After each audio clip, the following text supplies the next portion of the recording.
Hello, I wanted to share with you today one of my favorite websites for job aid creation or infographic creation or whatever you want to call it. I think it's a lot of fun to come up with logos and useful infographics on this pictochart.com. So Pictochart has a lot of really good options. It is free to sign up. There is a paid version as well that offers you more options, which is great as well. And so I'm going to go ahead and hit login here. So up here on the left side of the screen has a create new option, dashboard where you can look at your existing projects and you can find templates to create more items. They've got a lot of really cool existing material that gives you a preview of some of the options that you can do, but also kind of inspires you if you are stuck and not sure how you want your design to look. A lot of really cool examples here. And so let's start with a blank template and just kind of create for fun. And so you get the option of what kind of file you want to create: an infographic presentation, a poster, a report, a flyer, or a social media content post. So let's try. Like I said, I like to do infographics a lot, so let's stick with that for now. Like I said, you get template options here. I'm going to hit create a new infographic, and this is going to bring up a blank page that is a bit long, which allows for a lot of different options here. I'm going to zoom out a little bit so we get a better view of what we're doing on the page. But again, we're going to look back here to the left side of the screen.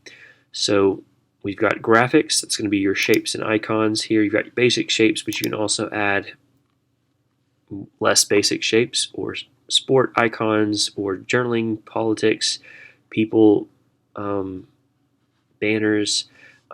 One of my favorite ones, if I'm coming up with design, is this one that's called decorative elements. It's nothing specific, but it gives you a little bit of texture and a little bit of flair that maybe a basic background wouldn't give you. Just one of these kind of shapes here. Pull it up to the side. You can create it. You can move it around. One thing that I like to do is if you hold down the shift button, it locks the dimensions, and so you can expand it without distorting the shape, which is pretty neat. So that's the shapes and icons section. You can add lines.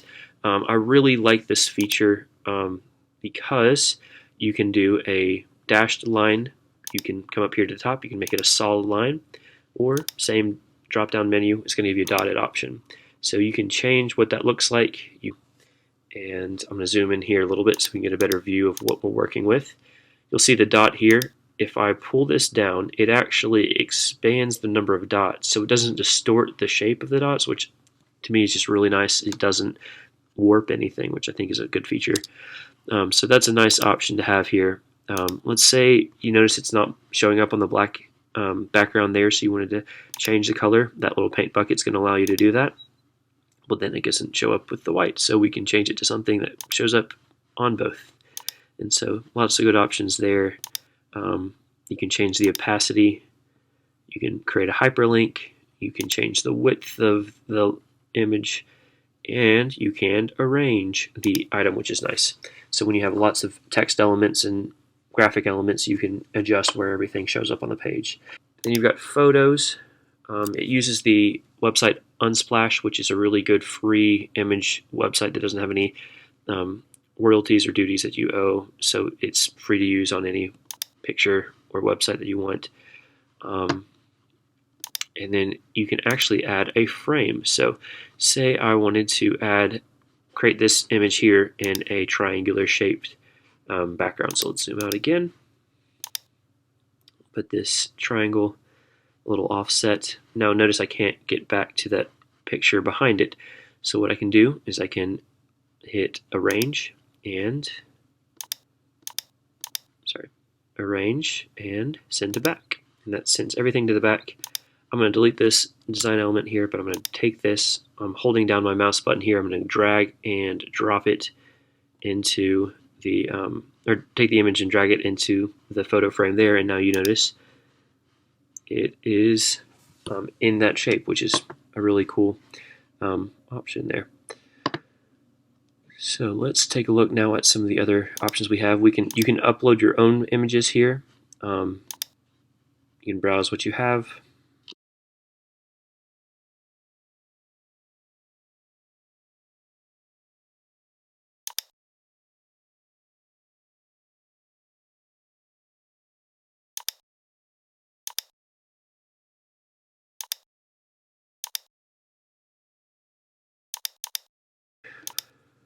And then this is where we get to add text. Now you can add different sizes of text here. You can create a title, subtitle, different sizes, but it also offers different frames. And so say we had a baking infographic we were making, you could add a flour thing. And on that flour bag, you could write your store hours or something. So it's something nice to have for whatever you might be doing. There's lots of really good options down here. Easier times. So really great website. I recommend it to anybody who wants to create infographics like that. If you have any questions, let me know. Thanks so much for watching.